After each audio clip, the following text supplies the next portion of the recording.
Question आ जाए कि अणुभार ज्ञात करें।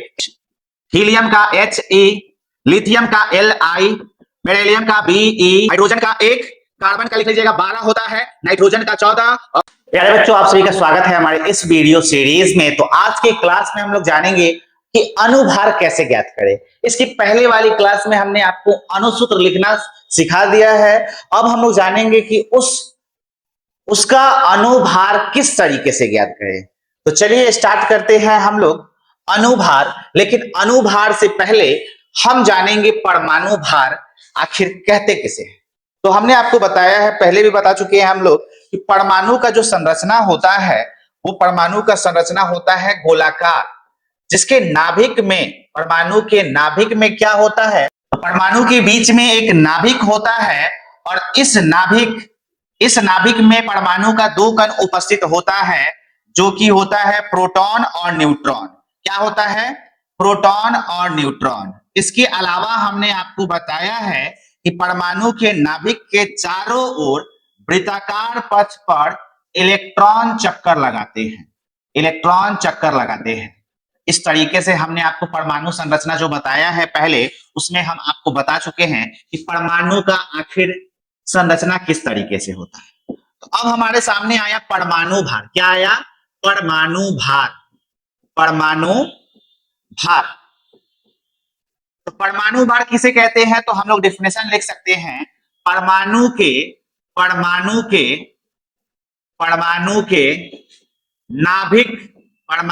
नाभिक में उपस्थित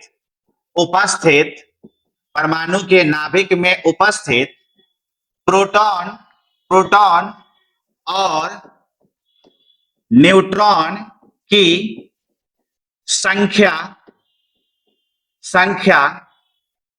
के योग को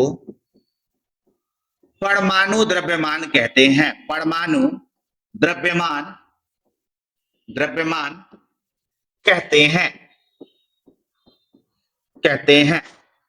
तो परमाणु के नाभिक में जो प्रोटॉन की संख्या होती है, जो न्यूट्रॉन की संख्या होती है, उनको यदि हम जोड़ देंगे तो जो निकल के आएगा वो आएगा परमाणु भार या परमाणु द्रव्यमान। ठीक है, तो हम लोग लिख सकते हैं, यहां पे क्या लिखेंगे कि परमाणु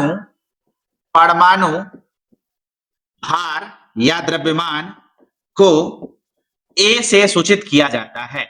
ए से सूचित किया जाता है।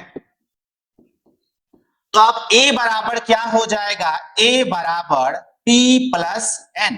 ए बराबर हम फॉर्मूला क्या लिखेंगे? P प्लस N, यानी कि परमाणु के नाभिक में उपस्थित प्रोटॉन की संख्या और न्यूट्रॉन की संख्या, और इसके योग को हम लोग कहते हैं परमाणु भार या परमाणु द्रव्यमान कहते हैं। ठीक है, अब हम जानेंगे कि परमाणु भार, इसे हमें याद करना होगा, तभी हम अणुभार, किसी भी यौगिक का अणुभार ज्ञात कर सकते हैं। और आज का हमारा टॉपिक ही है अणुभार कैसे निकाले। तो अब देखिए, अगर हमारे सामने क्वेश्चन आ जाए कि अणुभार, यहां क्वेश्चन आ जाए कि अणुभार ज्ञात करें किसका? NaOH का। तो NaOH का अगर अणुभार हमें ज्ञात करना है तो सबसे पहले तो हमें मालूम होना चाहिए कि यहां कौन कौन सा परमाणु भाग लिया है। तो यहां पे भाग लिया है Na, उसके बाद O और उसके बाद H, और इन सारे परमाणुओं के द्रव्यमान को, परमाणु भार को जब हम लोग जोड़ देंगे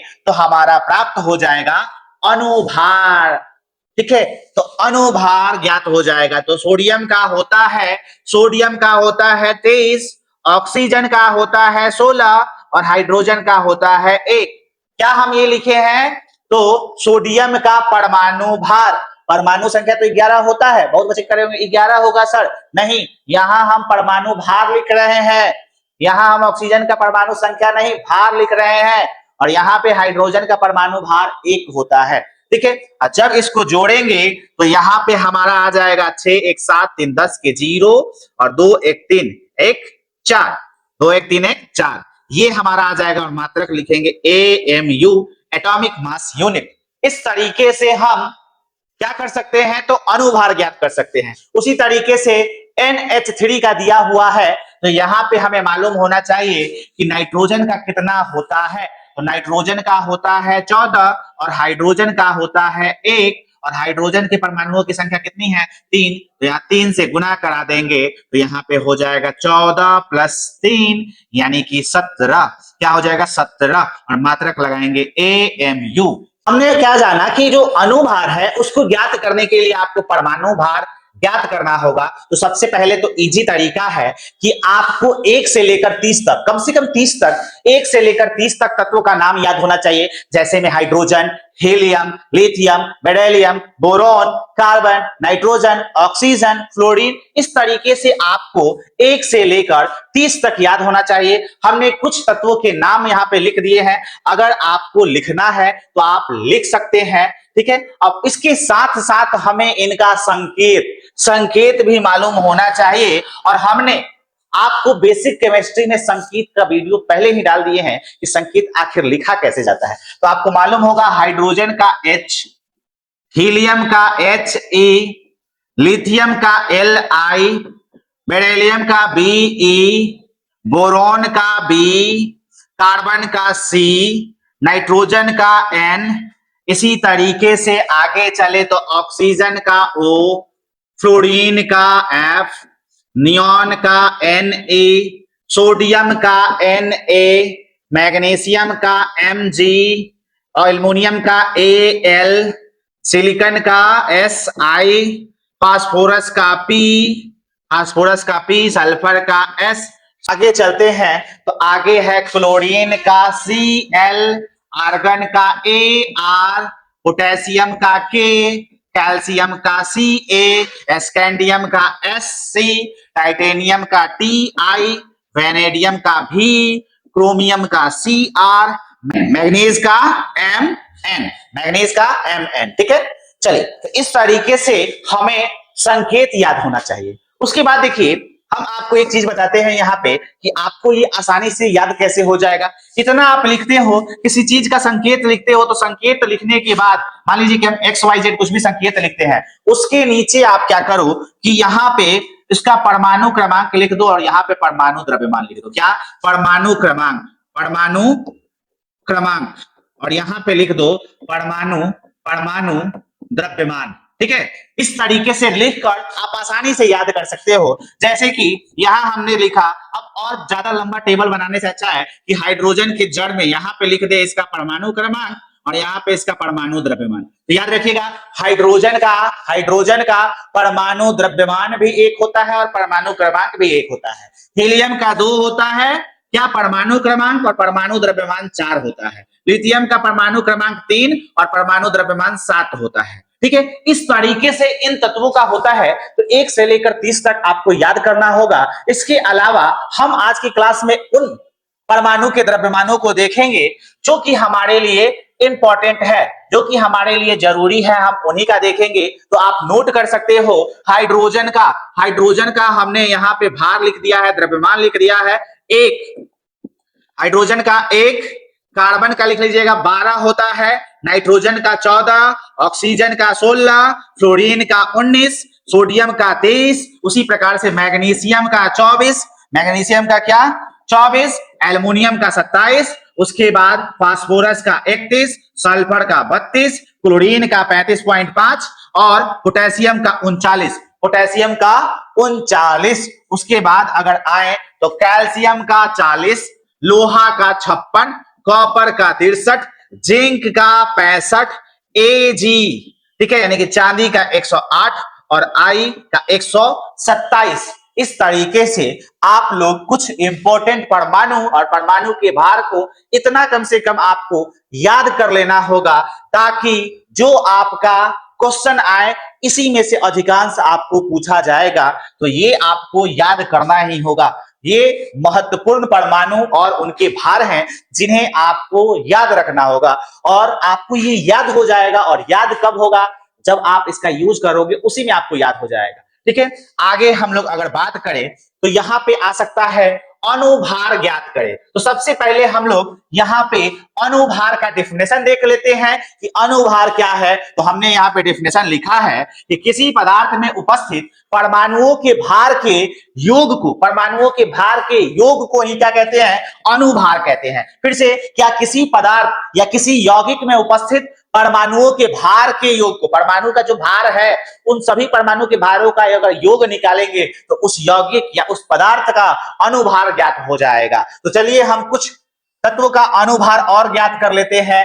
जैसे में NaOH दिया हुआ है, तो आपको मालूम होना चाहिए कि इस NaOH में कौन कौन सा परमाणु है, किस किस तत्व का परमाणु है। तो सोडियम का परमाणु है, ऑक्सीजन का परमाणु है और हाइड्रोजन का परमाणु है। और इनके भार का योग अगर जोड़ दीजिएगा तो अनुभार आपका निकल के आ जाएगा। तो सोडियम का होता है 23, ऑक्सीजन का होता है 16, हाइड्रोजन का होता है 1 और जोड़िएगा इसे तो आपका आ जाएगा 40। कितना आ जाएगा? 40। उसके बाद हम लोग H2O का देखते हैं। तो आप जानते हो कि यहाँ पे हाइड्रोजन के 2 परमाणु हैं, तो H लिखने से अच्छा है कि H में 2 से गुना कर देंगे और प्लस में ऑक्सीजन का भार हम लोग इसमें जोड़ देंगे। तो हाइड्रोजन का भार 1 होता है और 2 ऐसे परमाणु हैं, तो 2 से गुना और प्लस में ऑक्सीजन का 16 होता है। अगर इसको जोड़ देंगे तो हमारा कितना आ जाएगा?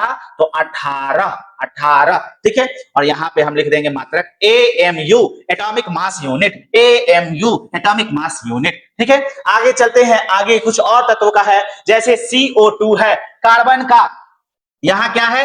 कार्बन है और ऑक्सीजन कितना है? ऑक्सीजन का परमाणु 2 है, तो ऑक्सीजन में 2 से गुना कर दिए। कार्बन का भार होता है 12, ऑक्सीजन का होता है 16 और इसमें 2 से गुना कर दिए। अब क्या करेंगे? 12 प्लस 32 जोड़ेंगे तो 2 2 4, 3 1 4, 44 AMU एटॉमिक मास यूनिट। अब आगे आए तो यहाँ पे इसका हमें अनुभार ज्ञात करना है। इसका अनुभार ज्ञात करना है तो किस तरीके से? नाइट्रोजन का और प्लस में हाइड्रोजन, और हाइड्रोजन के 3 परमाणु है तो 3 से गुना कर देंगे। नाइट्रोजन का कितना? तो 14, हाइड्रोजन का कितना? तो 1 में 3 से गुना करा देंगे तो क्या आएगा? 14 प्लस 3, 14 3 कितना हो जाएगा? 17। मात्रक क्या लगाएंगे? AMU। इस तरीके से हम लोग अनुभार ज्ञात करते हैं। कुछ और है जिसे हम लोग ज्ञात करेंगे। कार्बन का कितना होता है? डायरेक्ट लिखते हैं 12 और 6 है तो 6 से गुना, फिर प्लस का चिन्ह देंगे। हाइड्रोजन का 1 होता है और है कितना? 12, फिर प्लस का चिन्ह देंगे। ऑक्सीजन का होता है कितना? 16 और 6 से गुना करेंगे। अब हम लोग इसे जोड़ देंगे तो 12 25 60 बर्छक 72 और यहाँ पे हो जाएगा प्लस में 12। ठीक है। यहाँ पे हो जाएगा 96।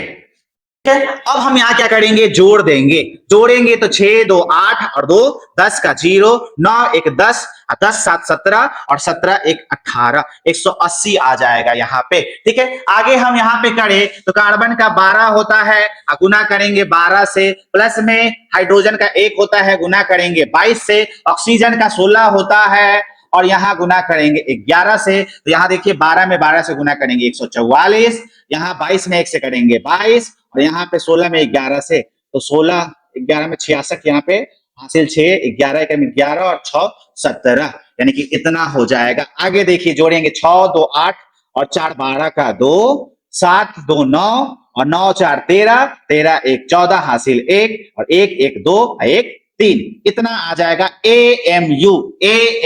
इस तरीके से हम लोग क्या कर सकते हैं? तो इस तरीके से हम लोग अनुभार ज्ञात कर सकते हैं। और आपके लिए स्पेशली 2 और यहाँ पे C2H5OH और CuSO4 होमवर्क के लिए रहेगा। इसके अलावा 9 नंबर और 10 नंबर ये आपके लिए होमवर्क के लिए रहेगा। और मैं उम्मीद करता हूं कि आप इनका अनुभार लिखकर ज्ञात करके कमेंट बॉक्स में जरूर लिखोगे। और अगर समझ में आ रहा है तो आप कमेंट बॉक्स में प्यारा प्यारा सा लाइक लिखोगे और लिखोगे कि जी सर समझ में आ रहा है। तो इसके पहले और भी वीडियो है, उसे आप देख लीजिएगा। और वीडियो के साथ जुड़ने के लिए बहुत बहुत धन्यवाद।